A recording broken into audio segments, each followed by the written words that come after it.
Alors, différents postes de dépenses augmentent.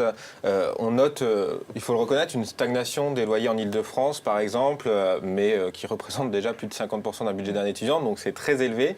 Et puis, en parallèle, on a des frais qui augmentent. Je pense par exemple aux frais de santé, la sécu sociale, la complémentaire santé. C'est un des postes de dépenses qui augmente le plus, d'ailleurs, depuis ces dernières années. Depuis 3 ans, la crise des mutuelles, qui a commencé il y a 3 ans, eh bien, c'est 20% d'augmentation, soit 82 euros. C'est énorme. Quand vous discutez avec les étudiants, qu'est-ce qui leur pose le plus de problèmes ou qu'est-ce qui les choque le plus, là où ils se sentent vraiment pas aidés?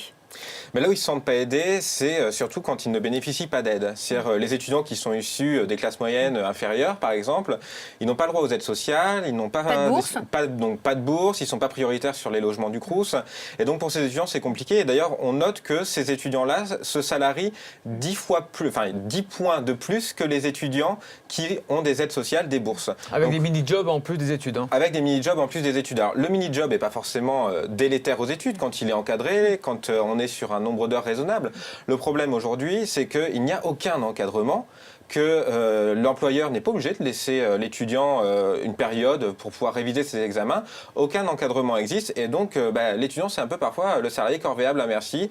Or, quand on dépasse 12 heures de salariat par semaine et qu'on est étudiant, on multiplie ses risques d'échec à l'université par 2. Vous parlez de ces enfants issus de classes moyennes qui n'ont pas droit à la CAF, aux bourses, etc. Qu'est-ce qu'il faudrait faire pour eux, concrètement? Qu'est-ce que vous demandez au gouvernement sur ce sujet? Nous, ce qu'on demande au gouvernement, c'est d'avoir une vision un peu globale, parce qu'on parle de ce qu'on appelle les aides directes, c'est-à-dire les bourses, mais on ne parle jamais des aides indirectes, c'est-à-dire la restauration universitaire, ce genre de choses. Donc là, le gouvernement nous dit, bon, on met 0,7% de budget en plus, on augmente de Sur les 0 bourses, hein. sur les bourses. Très bien, le problème, c'est que parallèlement, l'année dernière, le gouvernement a baissé de 8 millions d'euros la restauration universitaire.